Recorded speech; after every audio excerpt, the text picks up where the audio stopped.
So, Chris, is it correct to say that those who are not vaccinated have a higher risk of hospitalizations and complications due to COVID-19? Yes, of course. I think everyone now, if you never believe this, the fact is that the patients who have in the wards in ITU, all right, are those patients who did not take the vaccine, or else who unfortunately they took the vaccine but are immunosuppressed because they are on chemotherapy, on steroids and so on, which releases their immunity. So when you say immunosuppressed, what do we mean? It means that these are taking certain drugs or have a particular condition where their immune system is suppressed, is low.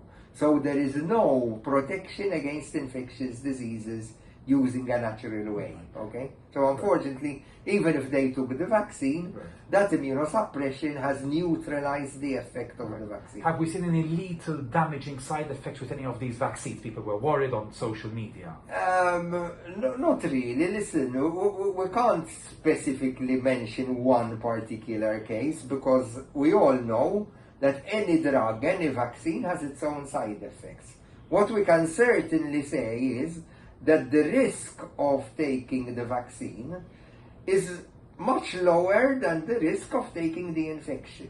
So the complications of COVID, with its high mortality, hospital admission rate and so on, are much higher than if you had to take the vaccine. But the side effects of any vaccine are transient, so they're short term. Exactly. In most cases it's like that. I can't say that no one will have a severe side effect from the vaccine, but that is the rarity. It's very rare that you get these complications. It can happen, like in anything. No more than any prescription, medication, or any other vaccine. If we had to go back in the years, history will tell us. With polio, we had so much polio in Malta. Occasionally we still see some elderly people with a limp because of the paralysis from polio.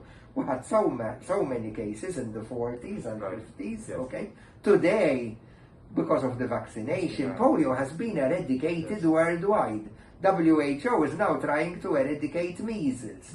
Unfortunately, we still see a few cases, and we saw a few in Malta, because our neighbors in Italy were afraid to give the measles, mumps and rubella vaccine. There you go. Which we know in Malta, because our population, I think, really is well educated and they know that this does not cause autism.